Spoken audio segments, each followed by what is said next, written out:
बिस्मिल्लाहिर्रहमानिर्रहीम अस्सलाम वालेकुम। आप उसामा गाजी यूट्यूब चैनल देख रहे हैं। मुस्लिम लीग नून में टूट फूट इतनी तेज़ी से हो रही है और इतने बड़े पैमाने पर हो रही है कि ऐसे लगता है कि ख़िज़ा के पत्तों की तरह झड़ने का अमल हो रहा है। और नून लीग के खैबर पख्तूनख्वा से 15 से ज़्यादा लोग छोड़कर चले गए हैं, जिनमें नायब सदूर भी शामिल हैं। उन्होंने तो बाकायदा एक प्रेस कॉन्फ्रेंस कर डाली है नून लीग के खिलाफ और उन्होंने कहा है कि हकीकी मुस्लिम लीगी हम हैं और ये जो बयानिया दिया जा रहा है इससे हम इत्तेफाक नहीं करते, ये शहदा के साथ गद्दारी है। पूरी स्टेटमेंट कौन कौन लोग इसमें शामिल थे वो भी मैं आपको बताऊंगा। ये खैबर पख्तूनख्वा से नून लीग के लिए सबसे बड़ा झटका है। इससे भी बड़ा झटका, इससे भी बढ़कर यह हुआ है कि गिलगित बल्तिस्तान के भी 9 लोग छोड़कर चले गए हैं। गिलगित बल्तिस्तान से नून लीग के 9 लोग छोड़कर चले गए। इसका ऐलान मरियम नवाज साहिबा ने खुद किया है। खुद वहां पर जलसे में से खिताब करते हुए अभी कैंपेन चला रही हैं, इंतखाबी मुहिम चला रही हैं। 15 नवंबर को इलेक्शन है गिलगित बल्तिस्तान में। वहां पर उन्होंने जलसे से कारकुनों से खिताब करते हुए कहा है कि 8 से 9 लोग, 16 में से 8 से 9 लोग यानी आधे से ज्यादा लोग छोड़कर चले गए हैं। ये खुद उन्होंने ऐलान किया है कि हमारे 16 लोग जो उम्मीदवार थे उनमें से 8 से 9 लोग तो छोड़कर चले गए हैं मुस्लिम लीग नून को। ये इतनी बड़ी परेशानी है कि समझिए कि आधी से ज्यादा नून लीग का सफाया गिलगित बल्तिस्तान से हो गया। 15 से ज्यादा लोग खैबर पख्तूनख्वा से चले गए। उन्होंने प्रेस कॉन्फ्रेंस की और ये असरात अब जमीयत उलमा इस्लाम फजलुर रहमान पर भी नजर आ रहे हैं। JUIF भी परेशान हो गई है। मजलिस शूरा का इजलास बुला लिया गया है इसलिए कि सीनियर कायदीन JUIF के जो बयानिया है नून लीग का उससे इत्तेफाक नहीं करते। अब इस इजलास में जो JUIF का इजलास होने जा रहा है मजलिस शूरा का, इसमें यह भी तय पाना है कि जो लोग पार्टी पॉलिसी के खिलाफ, जिस तरह हाफिज हुसैन अहमद साहब हैं, सीनियर पॉलिटिशियन हैं, वो बोल रहे हैं, वो कह रहे हैं कि नवाज शरीफ आस्तीन का सांप है और ये हमारे गले पड़ गई है सरबराही PDM की, और इस तरह के बयान हाफिज हुसैन अहमद जो सीनियर तरीन लीडर्स में शामिल हैं JUIF के, वो दे रहे हैं। तो इन लोगों के खिलाफ क्या कार्रवाई करनी है, करनी भी है या नहीं करनी, इतने सीनियर लोग हैं और सीनियर लीडरशिप कह रही है कि ये हम नहीं अफोर्ड कर सकते जो बयानिया है। और ख़ास तौर पर मौलाना फजलुर रहमान ने जाकर जिस तरह से अयाज सादिक के साथ मीडिया से बात की है और उनकी हिमायत का ऐलान किया अयाज सादिक का, वो भी पार्टी समझ रही है, उसके सीनियर कायदीन समझ रहे हैं कि गलत है, ऐसा नहीं होना चाहिए। इसलिए मुशावरत के लिए मरकजी मजलिस शूरा का इजलास बुला लिया गया है। इसके अलावा एक और फड्डा ये हो गया है JUIF में कि पेशावर जलसे की मेज़बानी किसने करनी है। 22 नवंबर को पेशावर में जो जलसा होगा, ANP अवामी नेशनल पार्टी कहती है कि उसकी मेज़बानी हम करेंगे। अब JUIF भी इस हवाले से 8 नवंबर को उन्होंने ये इजलास बुलाया है। 8 नवंबर को कह रहे हैं कि फैसला होगा और ये 10 नवंबर को मजलिस शूरा का इजलास बुला लिया गया है। तो इस पर भी आते हैं, लेकिन उससे पहले मैं एक और चीज़ आपको बता दूं। एक बहुत बड़ा ऐलान, एक बहुत बड़ी अंदर की खबर, इस पर तफसील से फिर भी बात कर लेंगे। लाहौर में 13 दिसंबर को नून लीग का जो जलसा होने जा रहा है, नून लीग का इसलिए कि लाहौर गढ़ कहती है नून लीग अपना, लेकिन PDM का चूंकि जलसा है 13 दिसंबर को, इसमें नून लीग के तमाम अरकान से इस्तीफे मांग लिए जाएंगे। 13 दिसंबर को नून लीग के जितने भी पार्लियामेंटेरियन हैं, MPAs MNAs, सब से मुतालबा किया जाएगा कि इस्तीफे नवाज शरीफ के हवाले कर दें और वो लोग ऐलान कर देंगे जी हम अपने इस्तीफे नवाज शरीफ के हवाले करते हैं। जब चाहें ये फिर इस्तीफे जाकर असेंबली में पेश किए जा सकते हैं। लेकिन इसमें बहुत और भी खेल शामिल हैं कि फिर उनके इस्तीफे मंजूर होते हैं, नहीं होते, सारे लोग इस्तीफे देते हैं, नहीं देते, हवाले तो कर देंगे, जाकर फिर एक तस्दीक का अमल होता है स्पीकर के पास, स्पीकर उनके एक्सेप्ट करेगा नहीं करेगा। और ये आपने देखा था तहरीक इंसाफ ने जब धरना दिया था उस वक्त उन्होंने भी जब इस्तीफे दिए थे तो तब भी ये हुआ था कि स्पीकर ने तस्दीक नहीं की कि लोग आएंगे और तस्दीक करेंगे तो फिर ही होगा। तो वो भी एक अलग मामला है और दावा तो किया जा रहा है कि 80 से ज़्यादा लोग इस्तीफे दे देंगे जो MNAs हैं नून लीग के।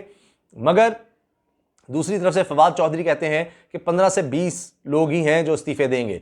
तो वो कहानी इसलिए भी सच होती नजर आ रही है कि लोग तो छोड़ कर जा रहे हैं। तो 13 दिसंबर तो अभी बहुत दूर है, उससे पहले नून लीग बच कितनी जाएगी? बहुत थोड़े से, शायद सिर्फ शरीफ खानदान के लोग और करीबी रिश्तेदार और बहुत करीबी लोग रह जाएंगे, बाकी तो बिल्कुल ही मंजर से गायब होते चले जाएंगे। बलूचिस्तान से नून लीग बिल्कुल फारिग हो गई जब साबिक वज़ीर आला, अहम तरीन पोस्ट पर रहने वाला नून लीग का शख्स सनाउल्लाह ज़हरी, वो अब किनारा कशी इख्तियार कर चुका और सदर बलूचिस्तान का, मुस्लिम लीग नून का बलूचिस्तान का सदर जनरल टायर्ड अब्दुल कादिर बलोच साहब, वो कह रहे हैं कि मेरी वापसी का कोई इम्कान ही नहीं है नून लीग में, अब मैं नून लीग में कभी वापस नहीं आऊंगा। 7 नवंबर को वो भी बहुत अहम ऐलान करने जा रहे हैं अपने साथियों समेत, और लगता है कि नून लीग के और बहुत से लोग बलूचिस्तान के उनके साथ होंगे, और जो बयानिया नून लीग बना रही थी उसको वो उधेड़ कर रख देंगे, क्योंकि वो भी ये कह रहे हैं कि इदारों के खिलाफ बात नहीं बन सकती। गिलगित बल्तिस्तान में भी ये लग रहा है।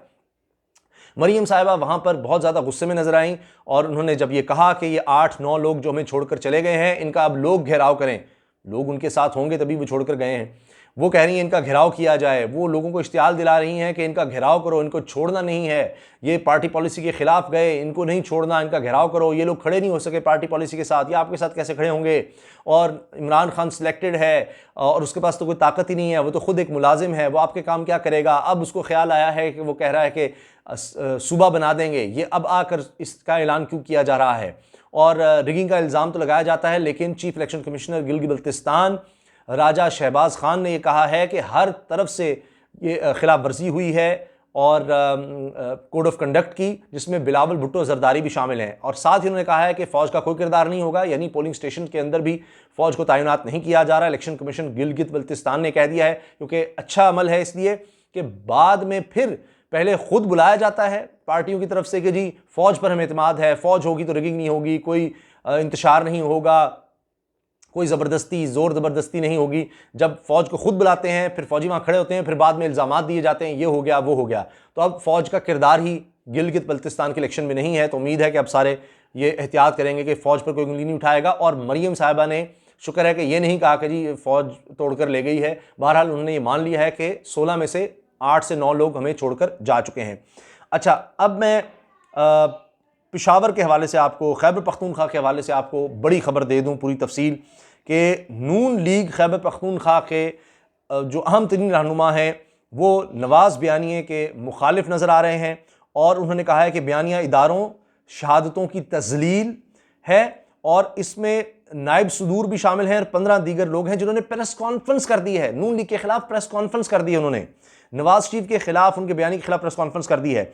नवाज शरीफ के बयानी के खिलाफ जो सीनियर लीगी रहनुमा हैं उन्होंने अलम बगावत बुलंद किया है, और सीनियर नायब सदर इंतखाब चमकनी भी पार्टी बयानी की मुखालफत में खुलकर सामने आए हैं, और इंतखाब चमकनी ने 15 मुस्लिम लीगी रहनुमाओं के साथ न्यूज़ कॉन्फ्रेंस की, कहा कि पैदाइशी मुस्लिम लीगी हैं, यानी हम असल मुस्लिम लीगी हैं, वो ये कह रहे हैं, ये नून लीग को मान ही नहीं रहे, पैदाइशी मुस्लिम लीगी हैं, पार्टी में रहकर अपनी बात करेंगे, बयानी में तरमीम हो सकती है, पार्टी क़यादत पाकिस्तान की सालमियत और बका के खिलाफ बयानात ना दे, इदारों के साथ खड़ा होना हमारे नज़रिए की बुनियाद है, हालिया बयानिया पार्टी के नज़रिए की नफ़ी है, क़यादत का बयानिया और अवाम की शहादतों की तजलील है। ये जो बयानिया है ये इदारों और अवाम की शहादतों की तजलील है, क़यादत के हालिया बयानात का फ़ायदा भारत उठा रहा है, ये नून लीग में शामिल लोग कह रहे हैं प्रेस कॉन्फ्रेंसिस करके, और कोई आम कारकुन नहीं है, नायब सदर, सीनियर नायब सदर, दीगर सदूर, ये इसका फ़ायदा भारत उठा रहा है। वो कह रहे हैं बेपनाह मसाइल में इदारों को मजबूत बनाने की ज़रूरत है। प्रेस कॉन्फ्रेंस में नून लीग के खैबर पख्तूनख्वा के नायब सदर फजलुल्लाह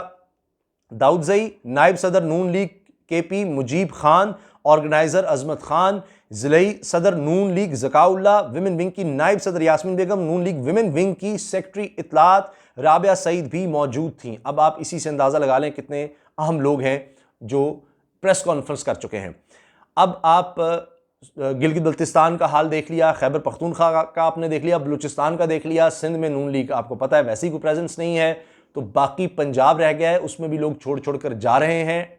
हैरान कुन बात है कि अब पूरे पाकिस्तान से नून लीग फारिग होती चली जा रही है, सिर्फ पंजाब में पॉकेट्स में रह गई है, तो ये लम्हा फ़िक्रिया है नून लीग के लिए। और अभी तो ये आगाज़ है, एक तरह से ये आगाज़ है। बलूचिस्तान से तो सब सीनियर लीडरशिप आप देख रहे हैं।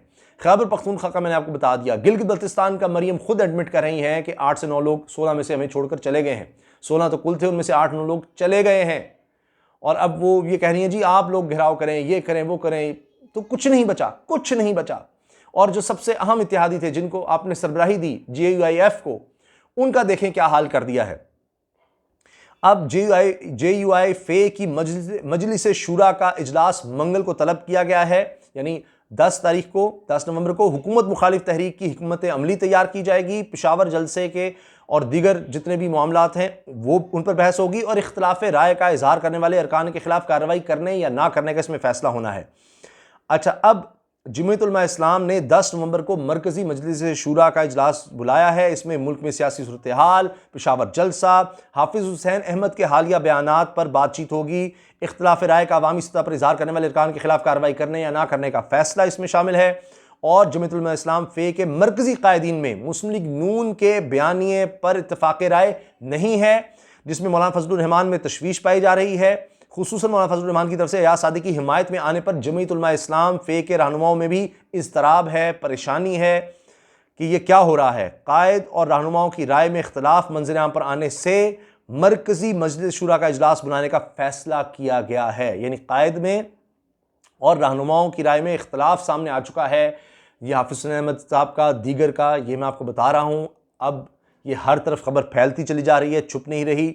अब ये मरकजी मजलिस शूरा का इजलास बुलाने का फैसला किया गया है, जिसका एजेंडा मंजर आम पर लाया गया है कि इजलास में सियासी सूरत हाल, पेशावर जलसा और हुकूमत को मुश्किल से दो चार करने की हिकमत अमली पर बातचीत की जाएगी। ये तो बता रहे हैं, खुद बता रहे हैं, लेकिन ज़राए से जो खबर मिल रही है वो ये है कि इजलास में इदारों के मुतालिक बयानी पर इत्तफाक राय पैदा करने के लिए भी मुशावरत होगी।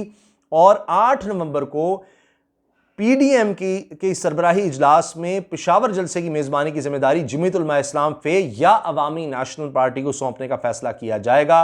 अभी तक ये फैसला ही नहीं हो सका कि पेशावर जलसे की मेज़बानी कौन करेगा। फड्डा बना हुआ है, यहाँ भी लड़ाई हो रही है। तो आप देख लीजिए PDM का फिर क्या हाल होगा। आने वाले दिनों में मैं उस वीडियो पर काम कर रहा हूँ। हैरान कुन चीज़ आपके सामने लेकर आऊँगा कि बिलावल भुट्टो जरदारी और मौलाना फजलुर रहमान के दरमियान किस तरह से इख्तलाफात पैदा होने वाले हैं। एक केस का हवाला मैं आपको दूंगा और उस पर मैं अभी स्टडी कर रहा हूँ, चीज़ें इकट्ठी कर रहा हूँ। आप हैरान हो जाएंगे और दलील के साथ मैं आपको बताऊंगा, और फिर आप आने वाले दिनों में वो देख भी लेंगे कि क्या हो रहा है। तो ये इस वक्त हालात हैं PDM के।